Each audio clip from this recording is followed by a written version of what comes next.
Hi friends, welcome to my channel. రోజు bread pakodi ఎలా చేయాలో చూద్దాం. దానికోసం బ్రెడ్ స్లైస్లో 5 మిక్సీ చేసుకుంటే ఇట్లా బ్రెడ్ క్రమ్స్ వస్తాయి. ఇది బ్రెడ్ క్రమ్స్ మిక్సీ పడితే ఇలా బ్రెడ్ క్రమ్స్ వస్తాయి. దీన్ని పక్కన పెట్టుకోవాలి. శనగపిండి 4 స్పూన్లు, కార్న్ ఫ్లోర్ 2 స్పూన్లు, రుచికి సరిపడా ఉప్పు, 1/2 స్పూను కారం, చిటికెడు పసుపు, ధనియాల పొడి 1 స్పూను, 1/2 స్పూను గరం మసాలా, అల్లం వెల్లుల్లిపాయ పేస్ట్ 1 స్పూను, పచ్చిమిర్చి 1 సన్నగా తరిగి, ఉల్లిపాయలు 1 సన్నగా తరిగి ఇక్కడ పెట్టుకోవాలి. చిన్నది మీడియం సైజు, కొద్దిగా కొత్తిమీర, డీప్ ఫ్రైకి సరిపడా ఆయిల్, ఈ కలుపుకోవడానికి కాసిన వాటర్. ఇప్పుడు తయారీ విధానాన్ని చూద్దాం. ముందుగా స్టవ్ వెలిగించి బాండీ పెట్టుకుందాం. ఆయిల్ పోసి బాండీ పెట్టుకొని ఆయిల్ హీట్ అయ్యే లోపల డీప్ ఫ్రైకి ఆయిల్ హీట్ అయ్యే లోపల మనం పిండి కలుపుకుందాం. అది ఎలా కలుపుకోవాలో ఇప్పుడు చూద్దాం.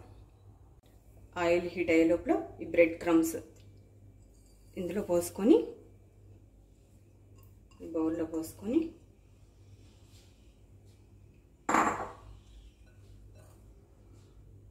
ఇందులోనే ఈ శనగపిండి, కార్న్ ఫ్లోర్,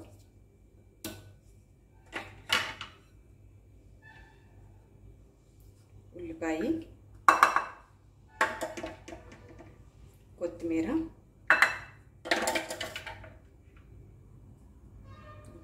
పచ్చిమిర్చి ముక్కలు, అల్లం వెల్లుల్లి పేస్ట్, గరం మసాలా, ధనియా పొడి,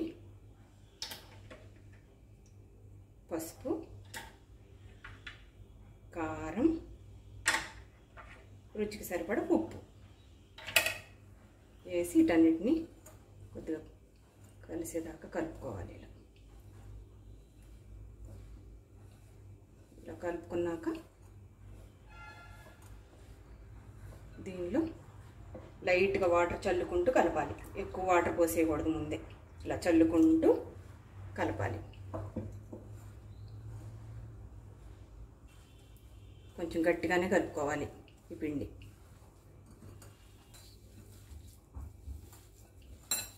ఇలా కలిపి డీప్ ఫ్రై చేసుకోవాలి. ఇప్పుడు డీప్ ఫ్రై ఎలా చేయాలో చూద్దాం. ఆయిల్ హీట్ అయ్యాక ఈ కలుపుకున్న ముద్దని ఇలా కొద్దిగా ఆయిల్ వేసుకొని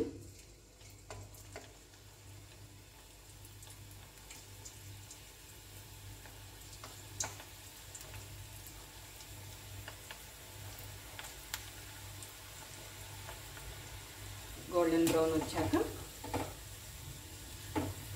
సర్వ్ చేసుకోవటం సర్వింగ్ ప్లేట్లో.